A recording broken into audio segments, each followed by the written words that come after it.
The unfair situations of the Chagosians. Do you know that there is a small island in the northern part of Africa called the Chagos Archipelago? Now you know today. You know, when I keep saying this, that most of the times there are key places in Africa that are not even mentioned all the time, that they deliberately decide to push it aside just to feel like that place does not have any value to Africans. Those are most of the places that they do whatever they want to do in. Now, this is an island in North Africa where they decided to push off the original inhabitants of that island to other parts of the countries, and they are rightfully in charge, or should I say they are totally in charge of that island even as of now. And that's why I'm making this video. I don't know if something else has been done about that anyway, but as I know, the British do still have colonies in Africa. These are times when, you know, they've made us believe that there is no more colonialism. They have decided to withdraw. They are now in their countries. They have repented, right? They have repented of their evil deeds. Now they are God's children totally, right? And then they give us reasons why we ourselves should forgive them, because they have cried, they have begged for forgiveness. Oh my goodness. So we should forgive them for all that they've done to us, not knowing that there are still places that they are holding on to. There are still Africans in some part of Africa that are still suffering from colonialism, from the EU, from the British government. And I would want us to listen to this a while, and we'll be right back. You all, please, I want you to watch this video, and then I'm going to come back for a little story time. Did you know that Britain still has a colony in Africa? While most countries colonized by the UK have achieved independence, the UK refused to decolonize and still rules over this group of islands in the eastern part of Africa called the Chagos Archipelago, which they named the British Indian Ocean Territory. By 1973, the British had forced out every single Chagosian from the island so the US could build a military base there. They weren't even allowed to take their dogs, which were gassed and shot dead. Many Chagosians were not compensated for all the abuses they suffered, including losing their homeland, and those that were given only small amounts. Chagosians have only been allowed occasional short trips to visit their homes. They now live in Mauritius, the Seychelles, and the UK, with many families divided. It's been 49 years since the British government, with help from the US, expelled the Chagosians. There is no place for colonial abuse. Last week, the UK announced it would negotiate to hand over sovereignty of Chagos to Mauritius. The Chagosians need to be at the center of these discussions. They should have the right to permanently return to their islands and should be compensated by those who expelled them from their land. Look out for a report from Human Rights Watch, early 2023, on how the British government and the US should make this right. Let's have a little story time, shall we?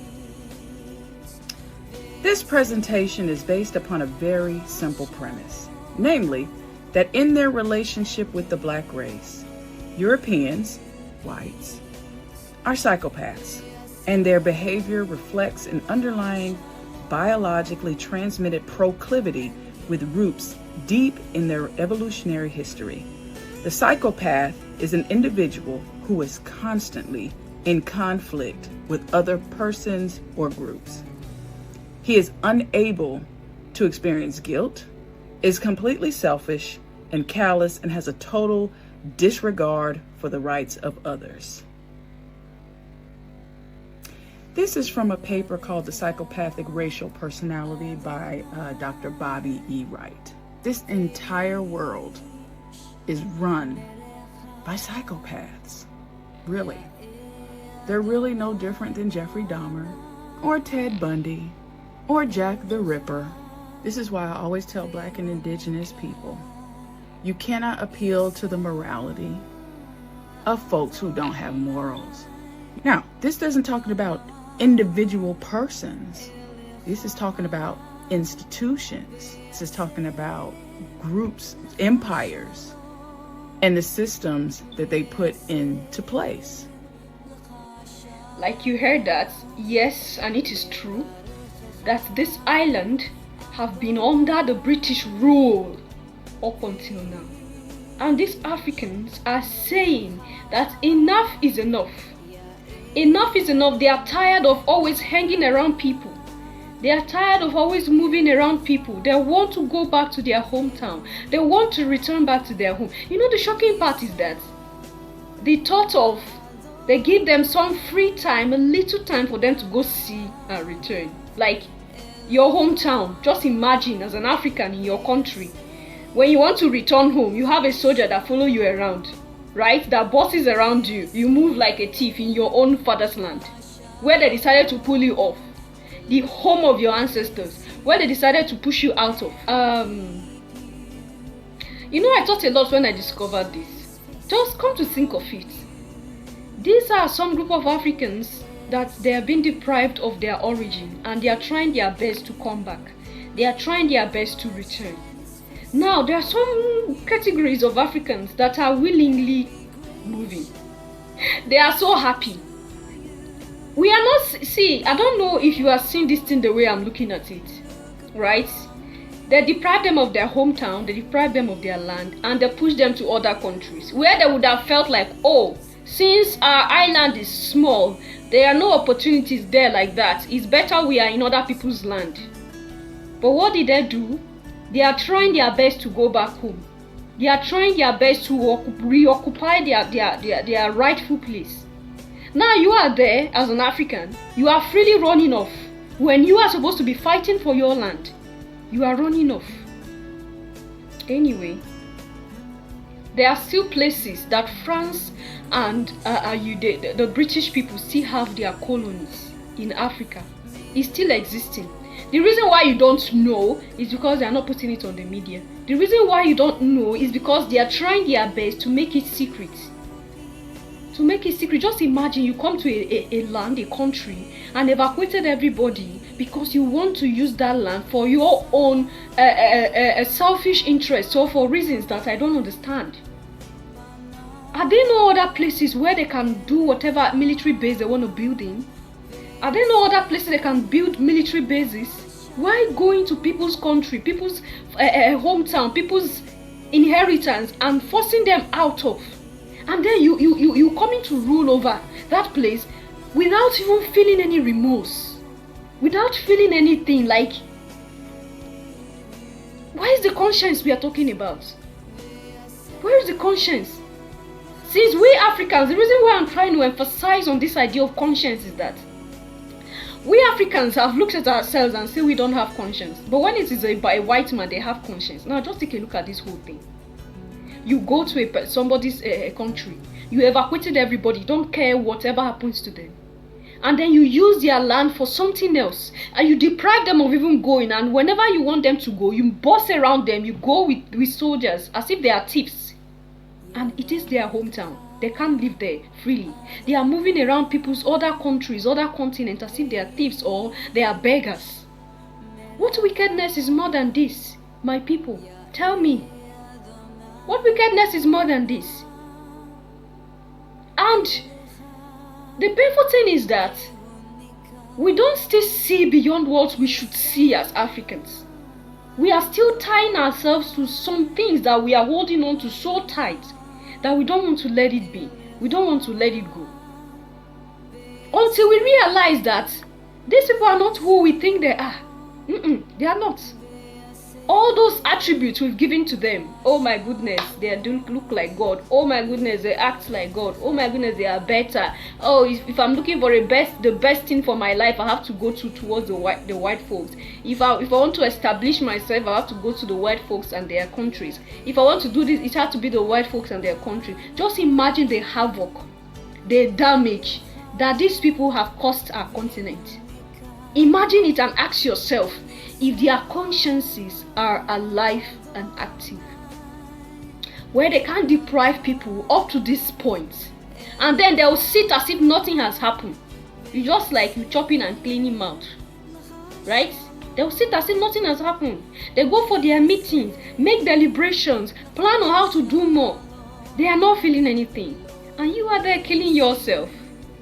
doing things that sometimes you don't even know the beginning from the end. You just do it because this is what we have been doing. Anyway, it's not our fault. It is the level of which they came to us and they lied to us. But when the truth is out, as African, how do you embrace the truth and walk with it?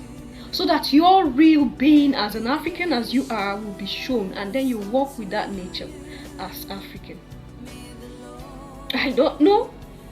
You leave your comment and thought there at the section, because when I discovered this, that there is an island called the Chagos Island, I keep saying that the map, what you see, the Africa you see, is not Africa is bigger than what it is. Now today we've heard of the Chagos Island, tomorrow we'll hear of another island. There are places here and there. They deliberately force us into what we are not. We are powerful, we are great, but they force us into and shape us into what we are not, and they are making us live the life that we are not. What wickedness is more than this? Now, how will God judge things like this? Yes, it is stated in the Bible, when you do good, you'll be judged according to the goodness. When you do bad, you'll be judged according to that evil. Do they see that what they are doing is wrong? Question number one. That I don't know, maybe you sit back and think within yourself whether if these people think about their judgment, how they will be judged, right? How they will be judged. Because to them, they don't see anything wrong with things like this. It is you that are bothered about these things. It is we that are bothered about these things. They don't see anything wrong with it. All they know, and they have they've grown with that ideology. Like I said, when they were deleting our people, right? They were cutting their hands, their legs, and pulling out their eyes, crucifying them upside down, the rest of them. What happened? They brought those children there, and those children witnessed everything. Now they don't have sympathy when it comes to us. They don't feel anything. We are lesser humans to them. We are not important. And this is how they've groomed their children, and that is why they grew up to what they have become, and they keep doing it, and nothing will change until the Africans change. When I say we are to change, is when we change the way we look at them, when we change our systems, when we change the way we look at each other. Because if we do not change the way we look at each other, nothing will change in the African reality, because we will all be lying to ourselves, since it is we they use again to delete us. That's what they do these days. They plan it so well.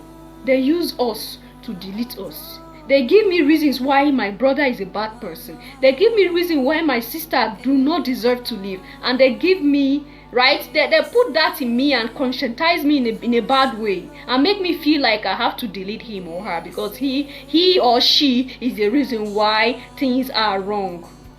But who are the mastermind? Where did all this started from? I have to see the root of the problems. You have to see the root of the problems so we can solve it together. Because if I don't see, you don't see, all we do is in vain. Leave your comment and thought there at the section, and I'll see you in my next one. At least today you now know, if you haven't known, that there is an island called the Chagos Island, and it's situated at the northern part of Africa. And these people are being deprived of their homeland. These people were sent away forcefully just because of the wickedness and selfishness of a group of people that have called themselves world leaders. They have been sent away from their homeland, and now they are saying they are tired of living in other people's land. They want to come back to their homeland. Justice for the Chagosians. Love yourself, love others, stay safe, stay positive.